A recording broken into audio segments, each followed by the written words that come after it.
Hello, and welcome to Off Leash, presented by Voyager Dog Food. We are going to be on a learning curve today because this is our first podcast outside the studio. So I'm sure y'all are going to hear a little background noise, so bear with us for that.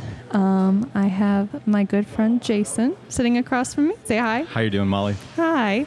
And we are going to be talking about all sorts of things dog-related today. Absolutely.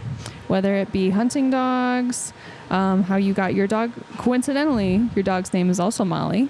Yes. So that's fun. A good name. I'm honored that you named your dog after me. Exactly. Is that purposeful? That was totally on purpose right there. I know. You were like, this girl's so awesome.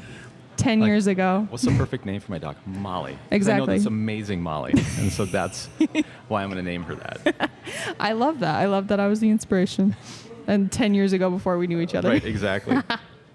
You listened to your intuition. You said, I'm going to meet a girl named Molly one day. And you know what? My dog is probably one of the sweetest dogs and just the best, happiest companion. And those are the fun things about you. You're happy. Yeah. You know. Happy-go-lucky. Happy-go-lucky. So it's like perfect, you know? It's all You're good. so nice. Little do you know I have this terrible. I know. I'm just waiting to hear when the crazy I screw side up on come here. out. I'm going to be like. So we met how long ago?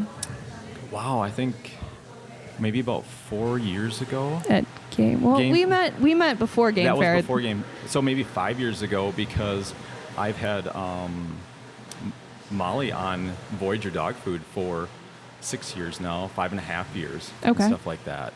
So 5.5 years. So we met 5.5 years ago because that's when I got her started on that. Nice. And I mean, yeah, probably one of the best things ever, really, because I think it's made a huge difference with her. Yeah. So tell me about your dog, Molly. Tell me how you got her, the whole process. Oh, geez. So I got her from a friend of mine's sister who was a breeder. Okay. I bought her sight unseen. Oh. That's a risky thing to do. It was. But I did see that she had some good lines. And, and that they were hunting dogs. Temperament was good from the conversations I had with the breeder and with my friend. And so I took a drive to South Dakota. Wow. And this is going to kind of maybe blow a few people away. And this is where I really got lucky because I bought her for $100. What? Just $100. What a deal. And this sounds like Ben's story. Ben bought a gas station dog for like $200. And I was like, the risk. I know, right? And she ended up being the best $100 I think I've spent. Really? Yeah. And what was kind of amazing is that she was the last in the litter. And was she the runt? No, she wasn't. Okay. And I don't know why she wasn't picked before because her temperament, friendliness, no aggressiveness or anything like that other than just a normal lab that wants to please you. That was it, right? The owner, he lets them out of the pen, and so it's her mom and dad actually, and they come running out. And literally I said, Molly, here. And she came right over to me. Aww. And then that's how the name kind of stuck. I love that. She has been at my side ever since, and we have weathered a lot of storms. And yeah, she's fantastic. Aww. So for a hunt dog and just for a family pet, and everybody seems to love her. That's amazing. Yeah. Oh, it's so hard when you're picking. And all my listeners out there that are adopt, don't shop, don't hate on me because I also picked out my dog this way. I went to a breeder, and picking them out of the litter is like the hardest thing you can do. Yeah, I've never experienced that, but having enough friends that are breeders and trainers, and you look at the process and you talk about what you have to go, or not what you have to go through, but things you want to look for, It is a big decision. Do you know Wally, the dog trainer at Southern Oak? I do. I make him pick all my dogs. I'm like, you reach in and pick. I don't want to. I'm like, so if it's a little shit, it's on you. That's a good way to pass the buck on that. I'm going to blame Wally for this. So I always make him pick my dogs whenever I go get a dog from that kennel. I don't know. It's an amazing process, and but also a lot of fantastic breeders out there that they just have a lot of good dogs. And it's almost like I don't think you're really going to go wrong. It's the scary thing is if it's that like you want to hope you have that bond with the dog. Yeah. You know, which develops over time. Have you ever not bonded with a dog? I don't think so, and knock on wood. I've been able to just relate to a lot of dogs, but I love being around dogs, so it's fun being around dogs. So it just seems like they gravitate towards me, and we Like, I'd much rather just be rolling around playing with the dog sometimes rather than chatting with people and stuff like that. So Yeah, dogs always welcome, people optional. absolutely. That's how it is at my house. People come over and they're like, "Can I bring my dog?" And I'm like, "Abso-freaking-lutely." And then they're like, "Can I bring my husband?" I'm like, "Yeah, maybe." Yeah, I'd much rather you bring your dog though. Yep, absolutely, absolutely. And I think one of the fun things is, like, I would say probably all my friends have dogs, and obviously they get to the door before my friend does or whatever it is. Okay. And so you get the greeting from the best Okay. right there. Love that. You know, Love which that. is good. So we're doing this podcast right now because I'm on the road. Yeah. I just got done with doing the ACVIM show in Minneapolis, which I have an interesting story for you. Okay. So I almost got kicked out of the show. Interesting. I want to hear this. Okay, so I go to the show the first day, and I don't know why this seems to be the norm for me, but trouble follows me wherever I go. This is not the sweet Molly, people. Just so you know, this is going to be No, this is the badass. cold-hearted Okay. bitch Molly. I'm just gonna go out there and badass Molly, say it. right? But so I'm sitting in the booth, and my dad leaves because he's gonna go to a meeting or whatever, because there was continuing educational meetings at the show. Yep. And I'm sitting there, and these two girls walk by, and they point out the booth, and they're kind of like chuckling a little bit. And I'm like, "Oh, is there anything I can help explain to you?" And she was like, No. And I was like, "Oh, well, can I give you a brochure?" No. And I'm like, "Oh, are you internists?" Like, trying to figure out what they do. And one of them says the copper thing is fake. She was like, "Oh, well, we're aware of the copper thing. It's not necessarily a real thing, the copper chelation in dogs." And I'm like, "Oh, wow, that's a very bold statement." Okay. And so I was like, "Well, can you educate me on it?" Because I'm thinking that they're like some high up internists. Right. And the girl goes, "No, we work for," I'm not going to say the company on the podcast, but she worked for another dog food company. And I turned to her and very brashingly said, "Oh, the dog food that killed this dog." And it's the liver picture that we had in the booth, and it was the cirrhotic liver because it was the dog food company that we were actually feeding our dogs. Oh, wow. And then this dog died on that food. So I kind of started it, granted.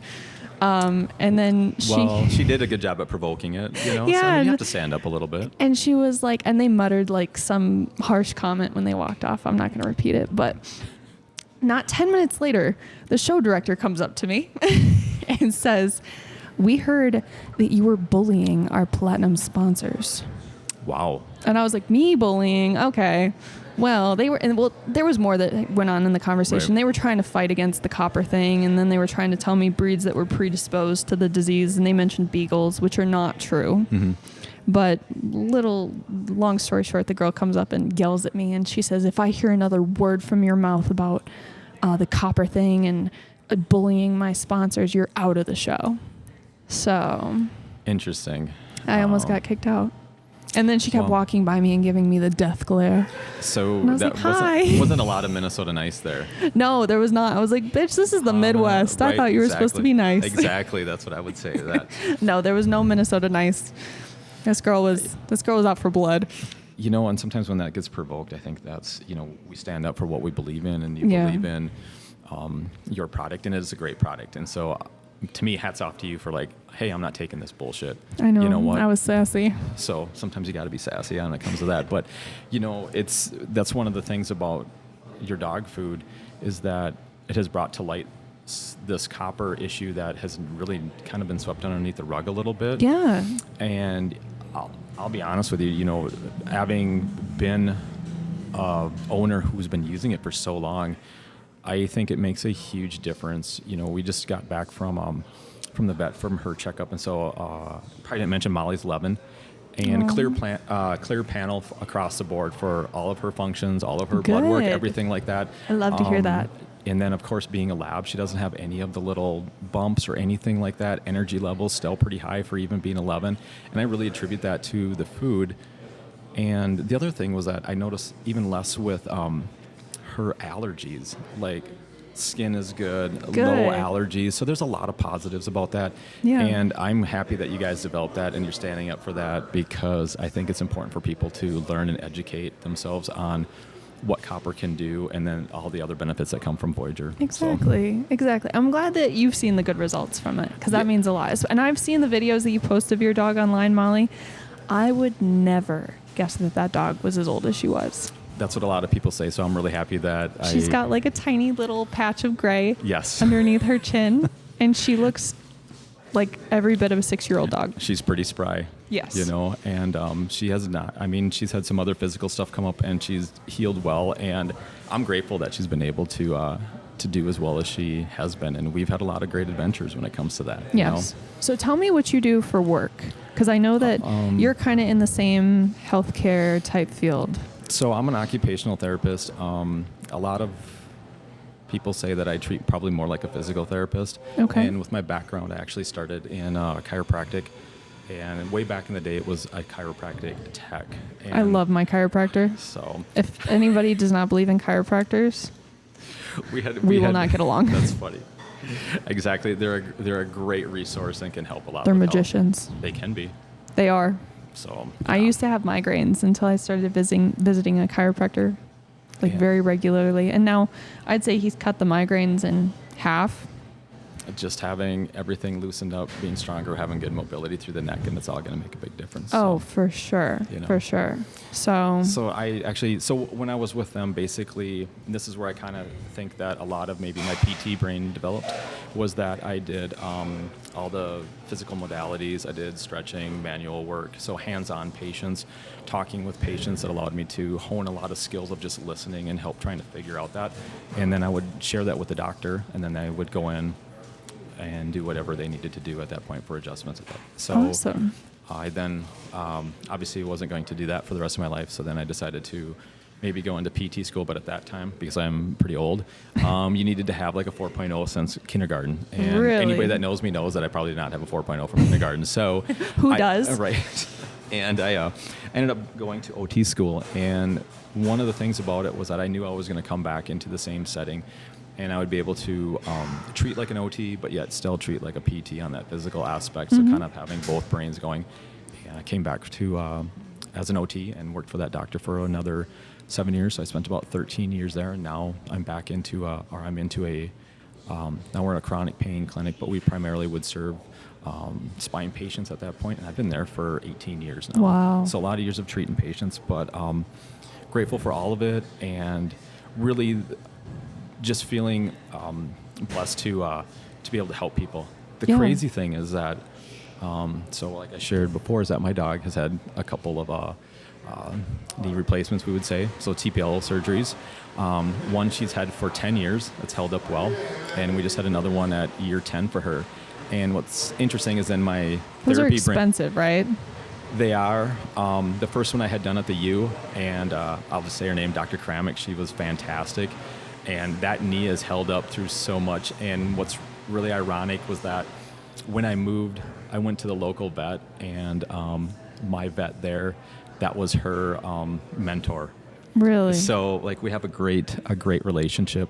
And what's interesting is that being a therapist, well, then all of a sudden, like I start assessing her gait. So now I'm like kind of like helicopter parent, at that point. So well, I'm like, with your health background and everything and what you do, it kind of I couldn't shut it off. Yeah, you can't shut it off. No. And I'm like, oh, she's kind of, that's not quite. She's not putting a lot of pressure there. And then the interesting thing is then trying to get your pet to rehab with just doing a few basic exercises, and then of course it will then graduate into their normal activities. Running, swimming, all those kinds of things, which is great for therapy. But I used to.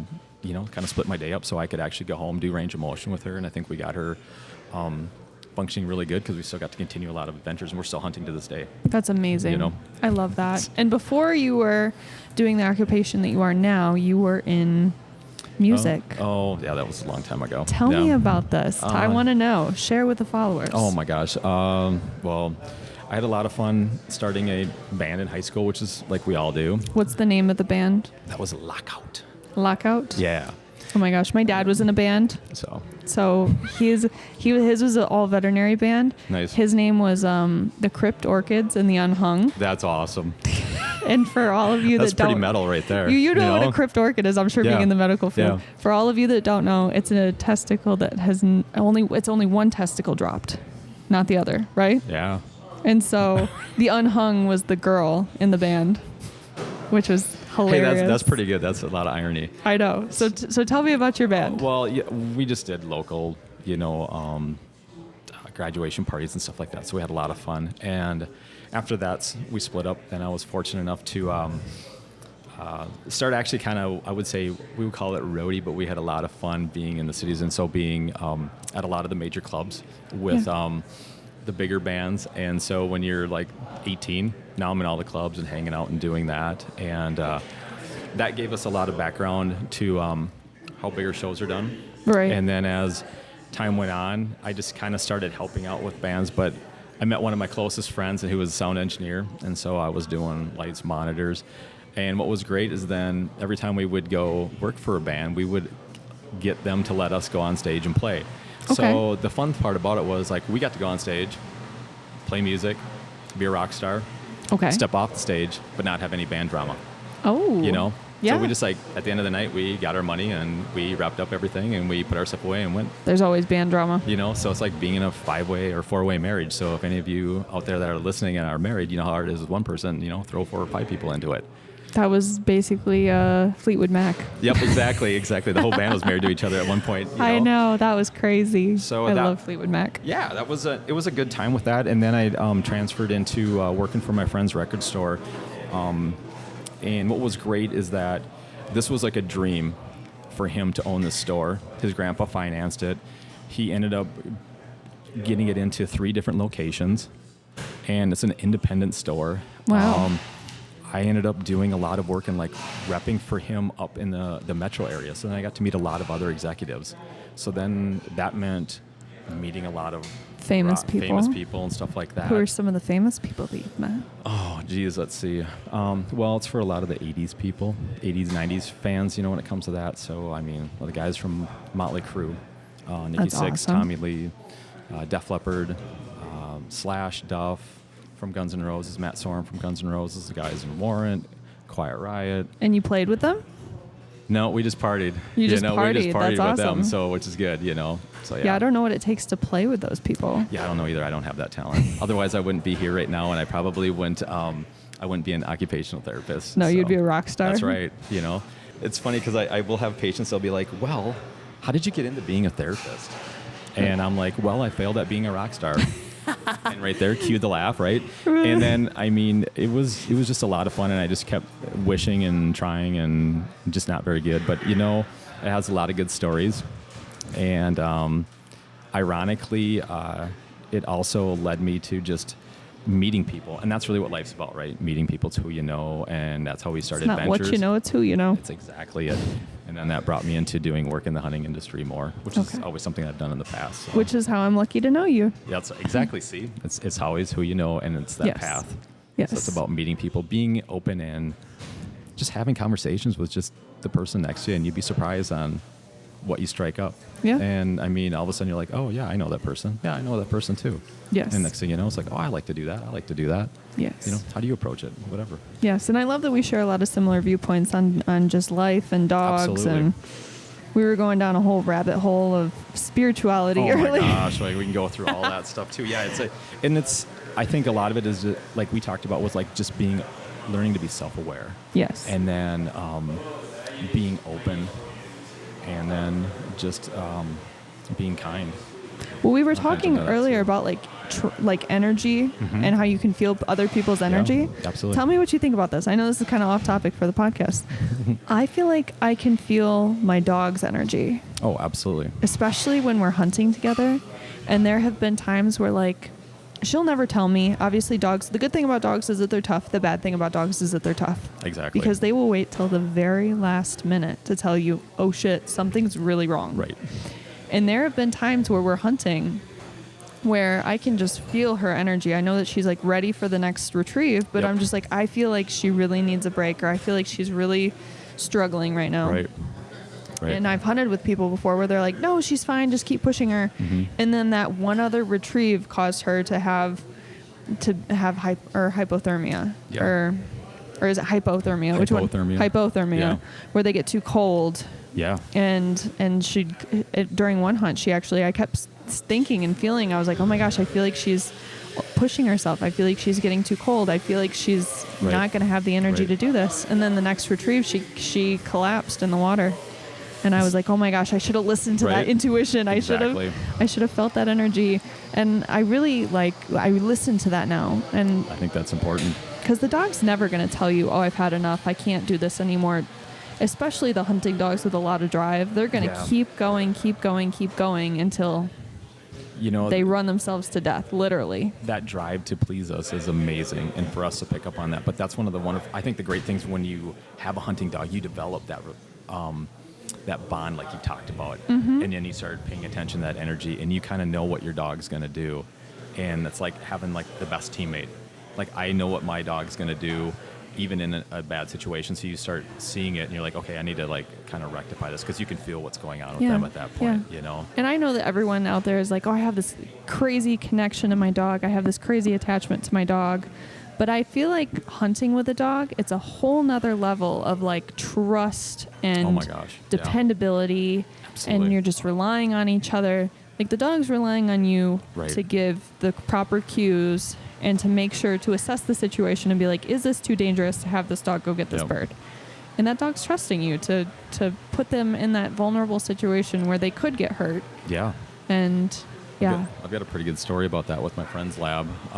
tell me. So we were on a gentleman's hunt, essentially. It was a cold. We took, my friend Jeff, we took his dog Jet. He's the biggest of the labs. He's a strong swimmer, can handle the big water, the big waves. And we had a pretty massive snowstorm coming through, and it was ducks like we haven't seen before. I mean, flocks of canvasbacks, 70, 80 at a time.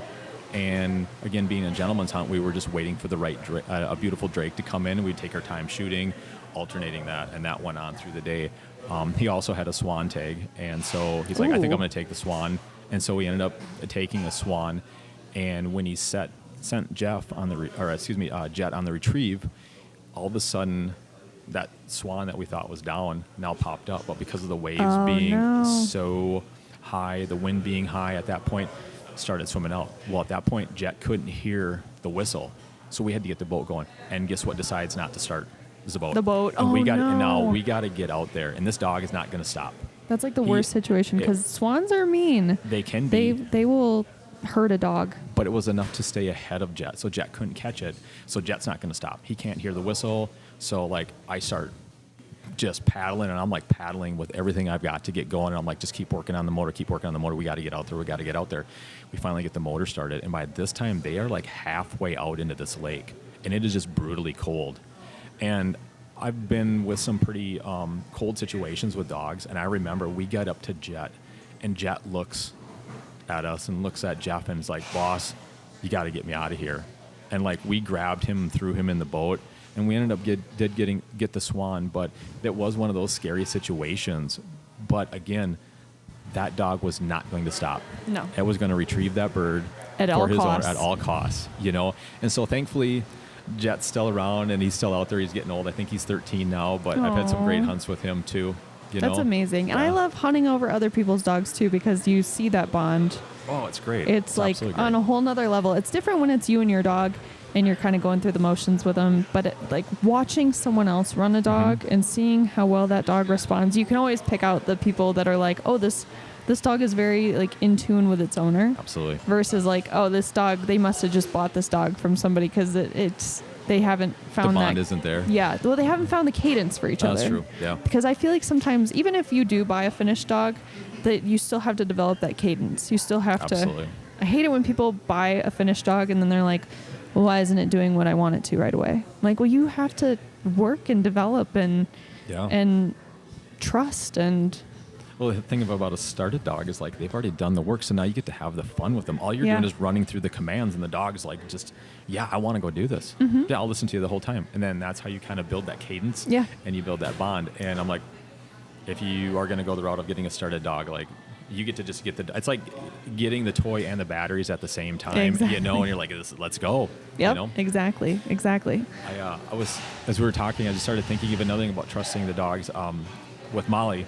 One day we were hunting, and we, I shot a pair of buffalies, and she made some nice retrieves on them, handled great.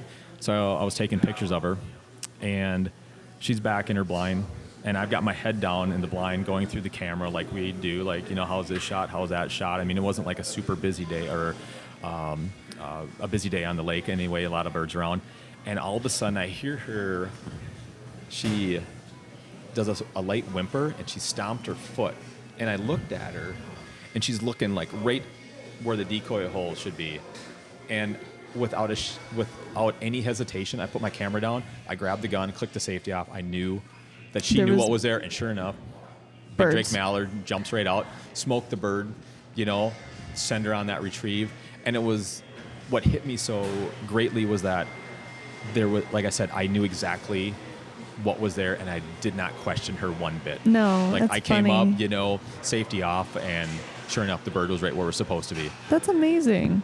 I've had that happen with my dog Sage when we were hunting, because she'll all of a sudden look around in the sky and then like dead focus in on something. Right. And I'm like, what are you looking at? And I'm looking and looking and looking, and I'm like, oh, birds coming in. Right. And that's when everybody dives in and they joke around. They're like, oh my God, the dog knows that it's there before we know. Sometimes they are so intent. It's interesting. Like, they will not stop. No. Even in the blind, they are constantly searching. You could be getting tired, and they are like, where is it? Where is it? Where is it? Where is it? Which is something that I'd like to touch on with dog training. Always put the well-being of your dog before the retrieve itself. Absolutely. I was training last week with a couple of my dogs, and they would go in this high cover and hunt for the thunder launcher. And they would just hunt and hunt and hunt and hunt. And it got to the point where I was like, oh my God, these dogs are going to like kill themselves. And it did happen with one of my dogs where they did get very overheated hunting this cover. And I was like, oh my gosh, I need to put them away. But I brought a friend out with me to train one day, and they were like, just do a couple more. Just do a couple more. I was like, no. Yeah. I want to put the safety and the health of this dog over getting the training done, because you just you never know what they're feeling, because the good thing about dogs is that they're tough. The bad thing about dogs is that they're tough. It's an interesting point, because we don't really think about that overheating. We always think about them getting too cold and stuff like that. But then in the summertime, during it's training, a beautiful day, we'll just run a couple more. They're doing great. Or, maybe you're working on something and it finally clicks, but it's already been at the end of the day. And instead of maybe just doing one more, sometimes we push them to 5 or 6 more, and all of a sudden now the dog's beat. Yeah. You want that in training, because you're like, oh, they just did a good retrieve. Let's do one more. Let's do one more. Right. And you keep pushing it to the point of exhaustion.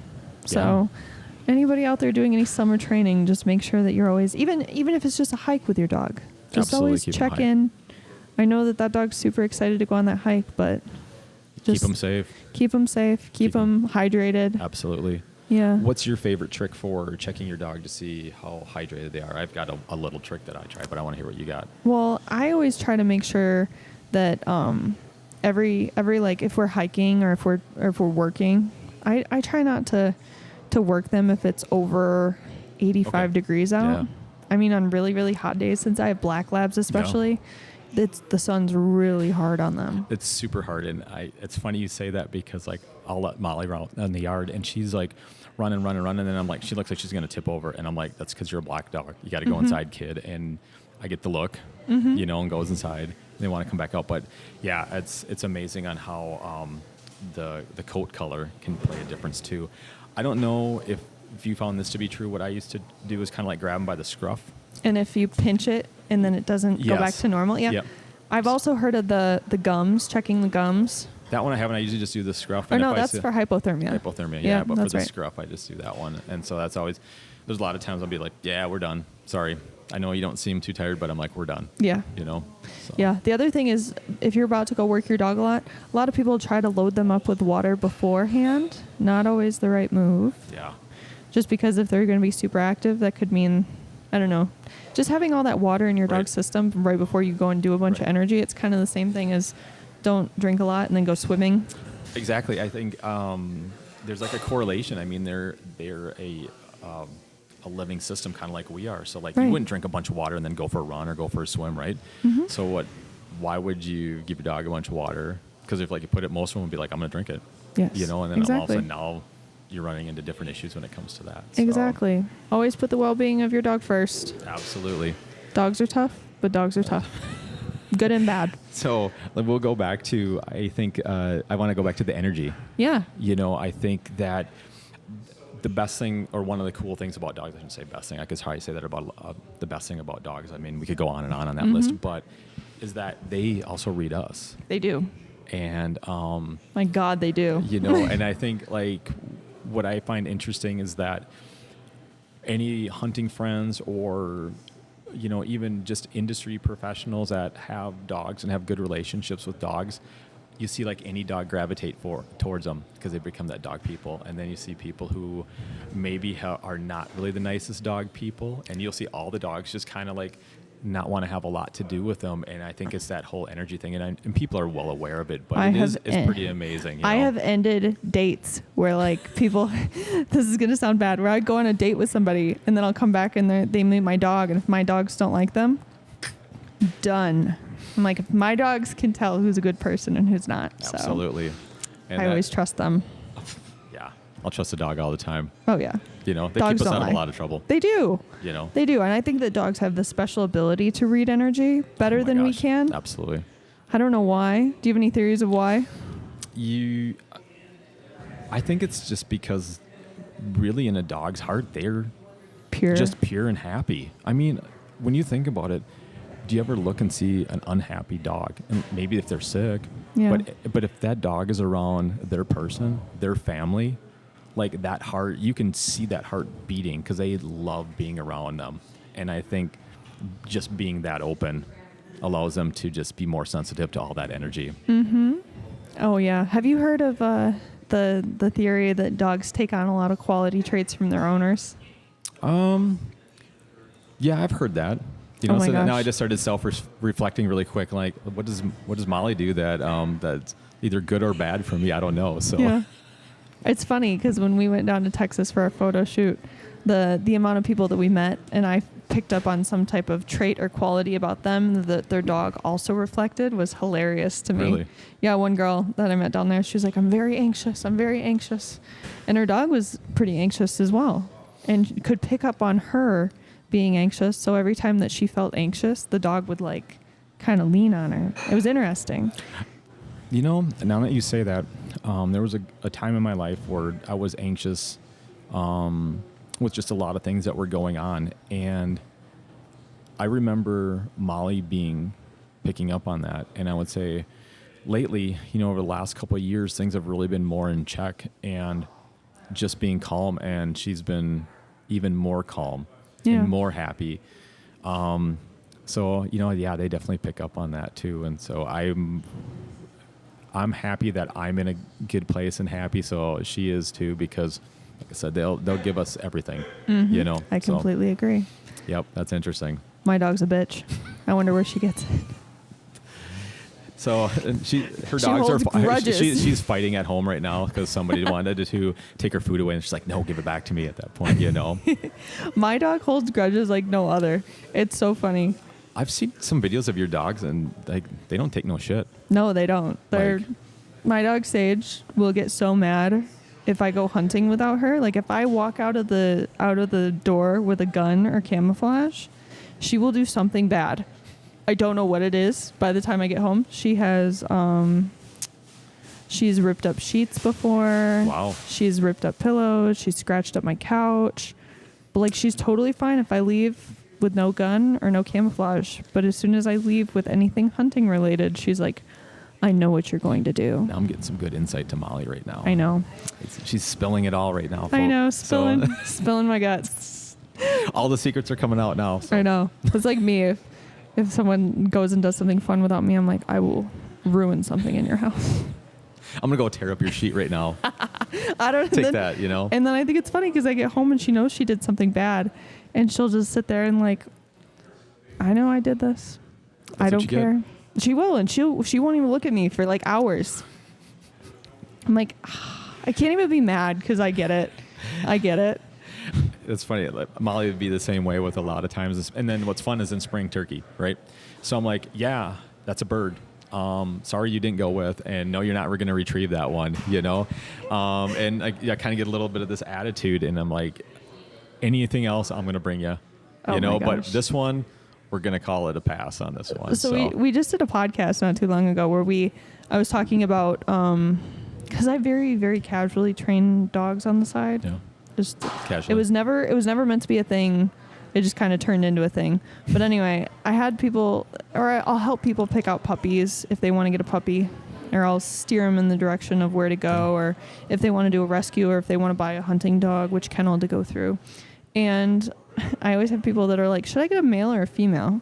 And we talked on the podcast. I was like, depends if you want smart and bitchy or dumb and happy. That's so funny because I saw that post and I thought, I'm like, oh, that's good humor. I hope we talk about that a little bit. Yes. You know, so. But literally, that's like how my female is.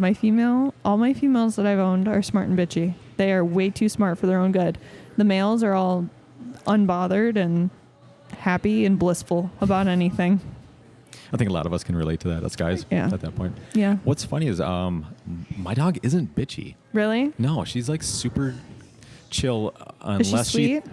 Yeah. Well, you won the lottery then. You know, I got really lucky. Yeah, without a doubt. It's kind of scary because I don't think I'm going to get another dog after her, at least for a while. Oh God, that's going to be a heartbreak. It is. And I just try not to even think about that. There's been a couple times where I've had her dropped off to watch one I've left, and then like it's really weird, eerie how the house where like you would normally see like the dog bed, those types of things, and it's all gone because they're wherever I had her staying. Mm-hmm. And I'm like, this is not a cool feeling, and I'm not digging this right now. No. And so I'm going to prolong that. The other thing too is that I am, because of the bond that we ended up creating, is that I did not want her, and this may sound weird to a lot of people, but I did not want to have another dog at home. And then when I would go hunting, I would call the other dog to the truck, and then I'd have to look at Molly and say, no, you got to stay. That's fair. And for me, just like for the type of person I am and the bond that her and I created, I just don't think I could do that because like this dog has, the amount of shit she has rode through with me. Right. I'm like, I can't do that to you. It's like, if I'm going bird hunting and I can take you with, I'm taking you with. You're going. Yep. And if not, you know, I'm not having another one that's going to get your, you get all my attention until you're done. So, and I mean, she's 11 and every day, every month is a blessing. See, I'm on the spectrum of like, I want my next dog to learn from my best dog. And I can see that point too. So, and yeah, because I want the new dog to pick up all the good traits from Sage. Right. Which is smart. And I think it's kind of funny because having an older dog that's been around, been there, done that, it teaches the younger dog, especially she's really good at teaching the young dog boundaries. Yeah. Because you know how puppies can get like all up in other dogs' face. Right. And she'll snip at the puppies and be like, no, that's not respectful. Stay down. And teaches them very good self-awareness or like boundaries and respect. And that's good. And she never does it out of malice. It's just more like she's a mom, like, nope. That maternal instinct that she's got. Yeah, she does. So can you bring your dog to work? Oh, I bring my dogs to work every day. See, now if I could bring my dog to work, then maybe I might have the whole dog thing. Cause like you should just have it as service dog. No, I'm not gonna promote that. People hate that when it's not actually a service dog. I tried to get her to be like the emotional support dog. Yeah, I just thought about doing that at work a couple times. I used to bring her to my office But then you get people that aren't like dog people. Well, in case somebody that I work with hears this podcast, I'm not going to share this story, but the people who work in the clinic know my story. Some of them aren't dog people? Well, they're dog people, but we'll just leave it at that. So. Okay.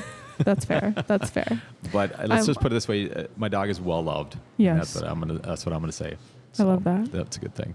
I always feel like, especially at trade shows, because all my dogs go to excluding this trade show, I should say, because this was more of like in a convention center. Yeah. I'm working by myself. It would be hard to let them out to go to the bathroom between breaks. But most of my outdoor shows where I bring the truck and trailer, my dogs are there. I'm sure people listening, if you see me on the road, I'm always with my dogs. Right.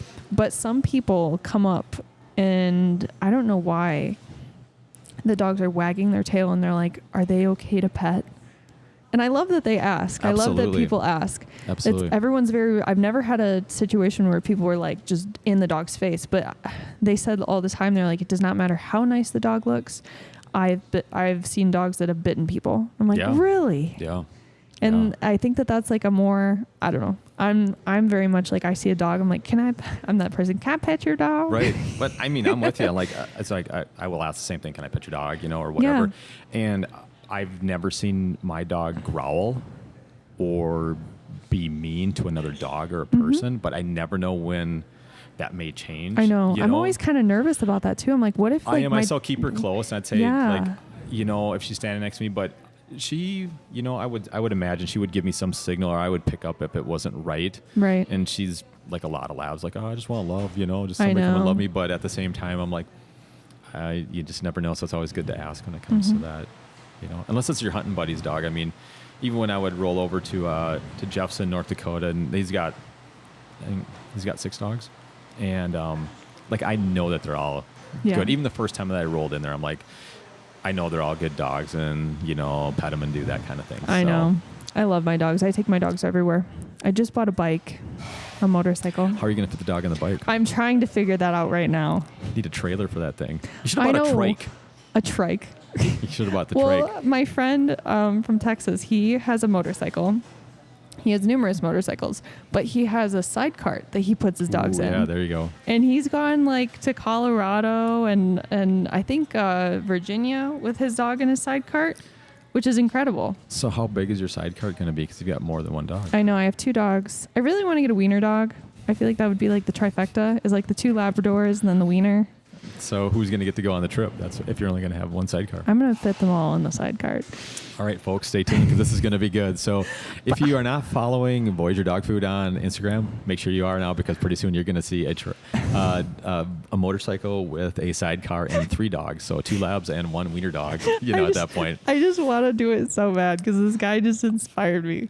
Because every time I see him, I just see, hold on, I'll pull up the photo so you can see it. I want to see the wiener dog like with some goggles on. I think that would be the best, because I've seen labs with goggles on when they're out hunting, but I want to see the wiener dog with the goggles on going down the road. I would get like the vest, the little like strap-on vest for the wiener dog.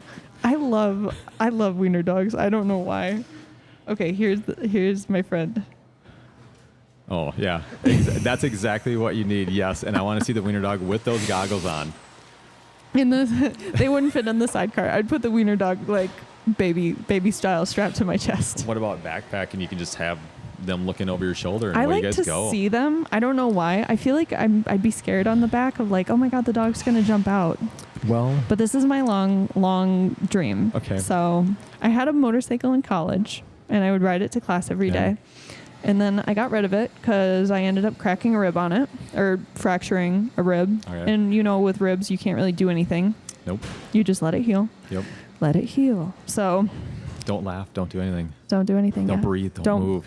Oh my God, it was the worst. Mhm. It was. Do you so ever I notice that you needed to sneeze all the time at that point? Oh my God, you don't realize how much your ribs move in a day until you fracture a rib. Right. I don't even think my parents know that I fractured a rib because I didn't tell them, because I felt so dumb when I did it. I was like riding on this trail because I lived in the UP, and I was going up like this rocky mountain face by myself because I was like, independent girl shit. I'm going to do this on my own, because I didn't want to ride with anybody else, because I don't like the feeling of keeping up with someone when you're riding. Or waiting for somebody? Or waiting. Well, I would not be waiting. I'm a chill. I figured that. That's why I had to ask that right there. So I'm just going to do it on my own. So I went up this rock face, and the handlebars came back and hit me right in the ribs. ouch. And I was like, oh my God. And I remember I couldn't make it back on the ride. I was like, it hurt so bad. And so I ended up going like 5 miles per hour back to my apartment. And I was really feeling it the next day. And I was like, I can't breathe. I was like, maybe I like punctured my lungs or something. I don't know. And so then I went into the hospital, and they're like, oh yeah, you fractured a rib. It's like, oh. That's great. When can I ride my motorcycle again? I was like, yeah, so exactly. So I was like, I'm getting rid of the bike. It's stupid to have a bike. And now I just have like this overwhelming like, want to have a bike again. It's a mental illness. that was kind of like a traumatic incident, because it's a few years now, and you're finally like, I'm over it. I'm ready for another bike again. I'm over it. I'm ready to injure myself again. Exactly. So at the bike's parked at home, and you're just like, stupid bike, as you walked by it until you sold it. I I'm know. selling you because you suck. Well, it takes a while. You've ridden horses before. Yeah. Have you ever like gotten bucked off a horse? Yeah, it's freaking fantastic. I had what we thought were like 4 fractured ribs. Oh, Jesus. On the upper So part. yeah, I was being a little bitch with my one. Well, I didn't really know that till later, and then of course I went on a long hunting trip, and then I realized that. But not that I always had respect for it. We'll say we talked about it a little bit, like with rodeos, Yeah. and with everybody who participates in rodeos, and then after that, I was like, man, a lot of respect for you guys. Yeah. And those guys are pretty damn tough when it comes to that, because not fun. But it sucks after you fall off a horse. Then you got to get back on, and it's like that fear. You know what's funny? So my my person who was giving me lessons, she's like, you got to get back on the horse, and I'm like, I can't. And she's like, you got to get back. That wasn't it. It's like I physically couldn't for raising my arm up after that, and so I said I can't. She's like, you got to. And I think she was anticipating that I was that fear. And I didn't have any fear because it was total rider error on my part. I'm like, And the other thing was, I later found out after I got back on the horse, I did ride for another half hour. Okay. And when I started talking to a few of the other people in the arena, they said, really, he could have stomped on you, and they saw him lift his legs up a little bit more to clear me after I went down. They're like, in normal stride, he should have probably dropped right down on you. He knew you were there. Horses kind of know that, yeah. And so, it's one of those energy things, right? Yeah. With, like, it's a good horse. He's like, not intending on hurting anything. This guy's just being a jackass, and, and I'm going to kick him off right now because I want to go to bed. And, but it was tough getting back on there, but not from the mental aspect. It was on the physical aspect. For me, it's the mental aspect. It's the I don't know why. I always put it in my mind of like the worst possible situation that could happen. And so riding by myself, cracking rib, I was like, oh my God, I could have like wrecked my bike and been stuck out here, and I have no cell phone service, and nobody was going to come get me. But I always have the saying, everything works out for me. Right. And it does in some sense. But later on, I crashed my bike again because I hit sand. Don't laugh. Was this the same bike? It was the same bike. Oh, wow. So I would have thought you got rid of it after the I got rib incident. Back on, and I was going down this super steep hill, and at the very bottom of the hill, it was like a tight turn. And so in my mind, I was thinking, like, I'm going to be so cool. I'm going to be one of those BMX chicks that come down there, like hit the corner. And I hit the corner, and there was sand, and I flipped the bike and didn't get hurt per se, because I was wearing all my gear at this point, because I was like, I have a chest protector, I have my helmet, I have like my elbow pads, I was all like geared up. I was like, nothing's gonna hurt me this time. But I flipped the bike and it broke the shifter, and then I was like, okay, now I'm stranded 5 miles from my apartment, or I shouldn't say 5 miles from my apartment, it's 5 miles back on this trail, about like a 10-minute drive from my apartment from the trail, and nobody to come get me. That's a little rough. So I ended up like, there's like these random trailers up in the UP. Like these, I don't know if they're like meth trailers. Sounds kind of scary. I'm going to assume that they're meth trailers just because there's like really random people living in them. But there was this trailer back on this. Is it weird that I'm hearing like Deliverance being played in my head right now? So, okay. Yeah. But I stopped at this trailer and I was like, hey, I crashed my bike. Can you help me? And they did. They helped me push the bike back up the hill. Nice. And luckily it was downhill back to the trailhead. Okay. So I just kind of hopped on and coasted the bike. Down. Yeah, back to the trailhead. And then I had a friend come pick me up. And were you nervous coasting down? A little bit. Because you had to get back on that bike again. Yes, I was extremely nervous. But it wasn't sand, it was gravel, luckily, on the trail down. So it was fine. Then after that, I was just kind of like, maybe I need to self-reflect. Maybe I don't want to die at 20. Oh, how old was I at the time? 23. It's like, maybe I don't want to die at 23 years old. And here we are at 28, wanting another bike. Only took 5 more years. I did. To get to that bike. I was like, okay, I'm ready for another injury. And you're just like, I'm staying off the trails. I'm just going to stay to pavement right now. I know. Me and the dogs. The pavement's almost scarier because nobody sees you on the road. Yeah, that's kind of one of the scary things right now. Yeah. So I want to get a sidecar. I want to put my dogs in it. Have you ever rode in a sidecar? No, I haven't. It's actually pretty fun. Is it? Oh yeah, it's a blast. I like it because it's on the opposite end. Right. So if you get hit by a car, it's mostly going to hit the guy on the bike. It's a trip, and I was working for a law firm, and So I didn't have a bike at that time. And they're like, hey, we're going to lunch. And I'm like, well, I don't have a bike. They're like, get in the sidecar. I'm like, I'm not getting in the sidecar. Right. So I jump in the sidecar. Right, bitch in the sidecar. Yep. So I was bitch, at that point. Well, the cool thing was at that point in my life, I was a smoker. And what was great is I actually had a lighter on there. So like I hit that button and lit up a cigarette. And I'll tell you what, going down 35W, and I'm smoking a cigarette in the sidecar was actually pretty funny, I'm like, I can only just picture this. And I'm like, that's an experience right there. I love that. I love that for you. It was kind of like a 70s you know what would make it better? Music moment, because like I had a little bit longer hair and it was like flowing in the wind, and it was going to be, a cigarette and stuff like that. You know what would just make that moment better? What's that? A wiener dog in your lap.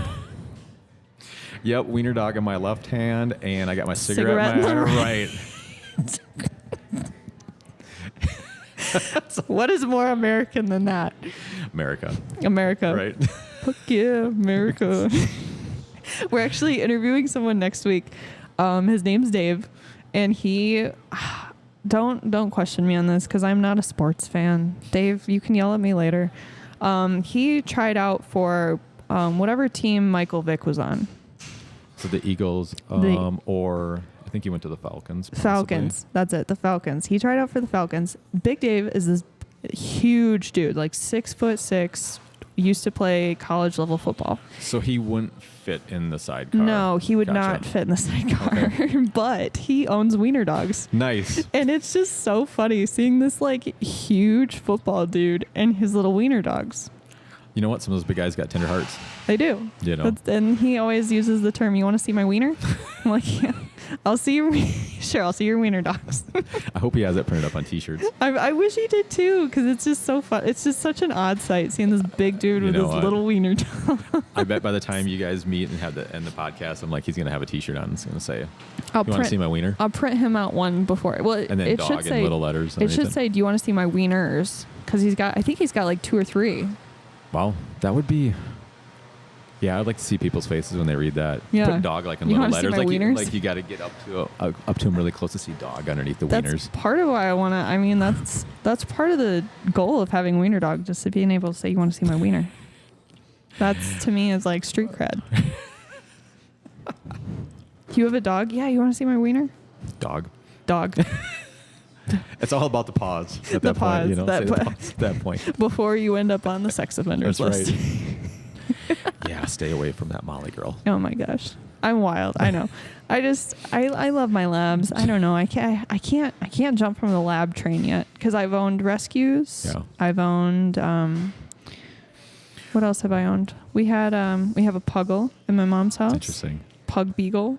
She's on her way out. She's old. We have a pit bull in my mom's house. I love Ivy. She's so sweet. That's interesting. She's so. Pit bulls are so sensitive. Really? Yes, they're so like. I guess I don't know that much about them, so that's an interesting statement. Yeah, and even when I used to volunteer at the rescue, all the pit bulls there were always so sensitive. They're so sweet. Awesome. But as soon as you'd raise your voice, the common denominator that I saw with all these dogs is that they'd like really cower, and I'm like, oh my gosh! Everyone always gives these dogs like the pin of like, oh, they're so mean, unpredictable, crazy dogs. So really, a stereotype that was painted and probably for the most part isn't true. No. Again, it comes to an environment, right? I feel like if I've ever seen a pit bull bite somebody, it was out of fear. But I mean, I've seen labs bite people out of fear. I've seen people bite people out of fear. Yeah. So. So, I mean, you can't really judge them too much for that if it's out of fear. Just plain the bite mark on your arm? Yep, exactly. That's for another podcast, hopefully, if I get invited back. So yeah, there was the whole backstory. But yeah, I love that we have the same viewpoints on dogs and just life and having fun. Exactly. The one thing that we have not gotten to that we always do on our podcast is rock and roll history. Ooh, rock and roll history. You want to tell us a little bit about? So one of my favorite bands growing up has been Def Leppard, and this guy right here. Yeah, you know what? These guys.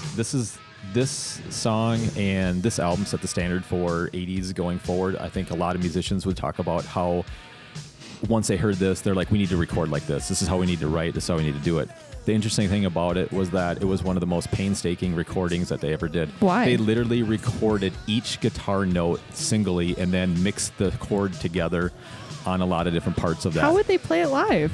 Well, you would mix it to a chord. So if you had an A chord, you'd play each note separately at that point. Okay. And then the Mutt and the producer, or Mutt was a producer, and then the engineer would then record it and mix it together, so they could get this optimal sound. And that's how they created all this depth, supposedly, on that. So and then bands are like, what do you mean I got to record every note and then you're going to mix the guitar? I'm like, I don't know if I can do that. But nonetheless, it was kind of a cool way that people started looking at how do we record hit music and get depth and get the most out of our recording. So that changed my life with listening to music. And it's like, man, you know what? If I didn't want to be a rock star before, I'm like, this is great. This sounds sonically great. This song makes you want to be a rock star. Right? I love this song. And here's the thing is that sonically, 40 years later, it still holds up. It does. I'm pretty sure that they just put this song in a movie recently. I'm pretty sure. It's been in a few movies, and then they just re-released this. So, Def Leppard, you're welcome. Here's a plug for the new 40th anniversary release of Pyromania with some extra tracks. Ooh. And so there you go. Folks, if you want to hear a little bit of Def Leppard history, go ahead and pick up that new CD or download it from Apple Tunes. Ooh. So I have a dumb question. Is Def Leppard still alive? Yes, everybody is. Okay, I don't know. Jeez. Well, you know what? The saddest moment of my life was that I turned into like a big David Bowie fan. David Bowie's fantastic. And I was like, I wish I could see him live. And someone was like, he's dead. And I was like, what? Yeah. David Bowie died? Unfortunately. And I didn't know. Bowie's amazing. I was like, oh my God. I think I was sad for like 2 weeks. Yeah, I can understand that. Can you imagine explaining to someone, though, when they're like, why are you sad? I'm like, because I just found out David Bowie died. Well, I mean, if his music got to you that much, that's pretty impressive. Yeah. And I didn't realize how much I love David Bowie until you found out that he was dead? Well, I started listening to his music, and you're going to laugh. I watched The Labyrinth. No. Oh, yeah. I had the biggest crush on David Bowie? Yeah. Was it his hair? It was everything in that movie. I was like, it's a good movie though. From back in the day. I'm in love with the Goblin King. I don't care. But then I started listening to his music more, and I was just like, oh my God, I love him. Here's the David Bowie, some rock and roll history, is that he helped kind of bring forth Stevie Ray Vaughan, fantastic blues player. So he had played on what was it, Let's Dance? Yeah. And a few Hold of on, the tracks on there. now I gotta play a David Bowie song. I'm obsessed. I'm sorry. Like, what was it? I think he was on. Do you want me to play Let's Dance? Yeah, Let's Dance. I think he was on there. Is it really? But yeah, he helped do a few different songs. I think he did the guitar solos and the lead work on there too. I love the song.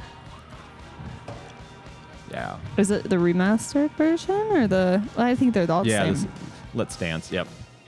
So the guitar work on here is Stevie Ray Vaughan. Really? And this is when he was just kind of coming out, and then when people are like, who's your guitar player? He's like, Stevie Ray Vaughan. I think at that time he may have had just released Texas Flood. Really? Yeah. So amazing. David Bowie's like, this guy is freaking amazing. I need to get him on my album, and all the cool guitar licks. David Bowie was way before his time. Oh my gosh. Or way ahead of his time. Way ahead of his time. He was amazing. To this day, I mean, unfortunately for all you hardcore David Bowie fans, I do not know how long he's left us, but people still comment on his anniversary. And this is like artists across the board, fans, everything. So, I mean, he touched a lot of people. He was ahead of his time in so many different facets when it came to music. He was. Yeah. Even though I'm sure I wonder what it would have been like to see when his stuff was released, because I'm sure that people would listen to the lyrics and be like, whoa. Well, I know, but I'm just saying that when his music got released, what were people, because obviously back then people were a lot more conservative, and he would come out in these crazy outfits and just do these crazy dances, and how he was perceived back then. It was kind of like people gravitated towards it at first. It was like, whoa, and then the fact that he was like, I'm bisexual and all this stuff, and people are like, what in the world? But then sonically, like, everybody's like, this is an amazing song. This is an amazing show. I want to see this show. It's kind of no different than like Kiss. Obviously, Bowie was a lot deeper than Kiss, but it was a show. And with Bowie, you got the best of both worlds. You got like amazing songs, and you got this crazy show. You were entertained from beginning to end. on both aspects. I wish I would have saw him in concert. I never did. Do you know, this is way off topic. Do you know who JoJo Siwa is? Name sounds familiar, but I'm... Oh my gosh. She's modeling her new image after Kiss, and I think it's funny. That's kind of scary too at that point. She was on, I think it was Disney. That just does not sound... Hold on, I want to show you her new image. I'm it's kind crazy. of scared right now. Hold on. Oh, I see it. Oh my gosh. That's like a bastard child from Kiss or something like that. Wait, what's the main guy's name on Kiss? So it's Gene Simmons? It looks like is it Gene Simmons? Gene Simmons, yeah. And so someone brought up in an interview, they're like, "Oh, so you're remodeling your look after Gene Simmons?" And she goes, "Who's Gene Simmons?" You know, the funny thing is like she better watch out because more than likely he's probably got that trademarked and he's going to find enough royalties and all of a sudden you're going to see Gene in the news going, "Yep, I need my cut. I need my cut from your makeup look." So. Oh my gosh, we got way off topic there. That's okay. Hey, music's always good because music's a good thing for everybody. I love music. Music touches our souls. Do you ever feel like dogs like certain music? Yeah, I think they pick up on the energy of the music. Oh, I think they do too. If you're playing a bunch of like metal and your dog's all wound up, I'm like, it's probably because they've been listening to a bunch of like metal and Metallica and stuff. I would also like to just put it out there that my next dog will be named Bowie. There you go. The wiener dog will be named Bowie. Actually, That'd be a good dog for the wiener dog. That'd be a good name. I know. Bowie. Gosh, that was really loud. Sorry, guys. That's David Bowie. That's some pretty good music. I love David Bowie. We get a little bit of Def Leppard. We get a little bit of David Bowie. One of my favorite songs just because it combines Queen and David Bowie. This was a great song. This is a long music segment. I'm digging it, though. Hey, we can talk about music. I love talking about music. I'm pretty sure my dogs love this song because whenever I play it, their tails wag. And they don't do it with many other songs. Now, did their tails wag in time to the drum beat? I could see that. Yeah. So you start watching that now, you're going to be like, wait, is that in rhythm? Yeah, it is in rhythm at that point. They're like, my dog's got rhythm. Have you seen like dogs that they try to teach how to play piano and stuff? No. Oh gosh, I always think it's interesting. Or like dogs that they try to get to paint because they think that their dog has like this artistic ability. Yeah, you know what? I'm sticking with retrieves. Yeah. And wrestling and hanging out on the couch for my tricks with my dog. See, I look at my dogs and I'm like, what artistic potential are you missing out on just because I haven't given you the opportunity to do it? My dog's got, I guess now that I think about it, like a little bit of artistic ability. She can slobber in some really unique patterns on the floor, when it comes to eating and stuff like that. Picasso, so, I like it. Exactly. I'll start taking some pictures of that, Lake Molly over there, Yeah. I'm like, no, you're not getting any more of that pizza. Sorry. Oh my gosh. I love it. Because you just ate, you're not dying. You'll be okay, Molly. You will be fine. You will be fine. Well, is there any other topics that you'd like to go over before we... We could probably talk about just about anything. I know. We could talk for hours. What if you had a new client? I'm going to ask you this. If you had a new person who was interested in changing their dog over to Voyager, what are some things that you would ask them? To make sure like you were able to fit them with the right food, because you guys do offer a few different flavors for sure. and stuff like that. Yeah, so I always try to give people the option of, because I always say to people, I'm like, hey, if the dog food that you have right now is working great, don't worry about it. Don't worry about switching. But if you are worried about the chelated copper, which I'd always suggest that breeds that are predisposed to it, get on there. So all labs, Dobermans, Dalmatians, Westies, I think that all those dogs should be on the food just for the fact that genetically they're predisposed to copper storage disease, but it can happen to anybody. Gotcha. Or it could happen to any dog. Our dog that died from it was a mutt from the pound. So it quite literally could happen to any dog. Gotcha. Okay. The other thing that I would say is if their dogs are experiencing a lot of like sensitive skin and coat issues, like food allergies, definitely gravitate more towards the hydrolyzed. Okay. All right. That's good to know. Picky dogs. Love the chicken. Okay. The chicken formula.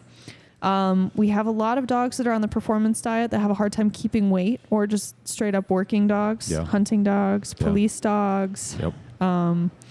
I think I know of one sled dog team that is feeding the food. Awesome. I would love to interview a sled dog team at some point. That would be interesting. I have Molly on the performance one. It just kind of happened by chance. And she still runs a lot, but I don't have to feed her quite as much, and she's still maintaining pretty good weight. So I'm like, that was a good option from there too. But the reason why I wanted to ask that question is obviously dogs are a hot topic with me. I love talking about dogs.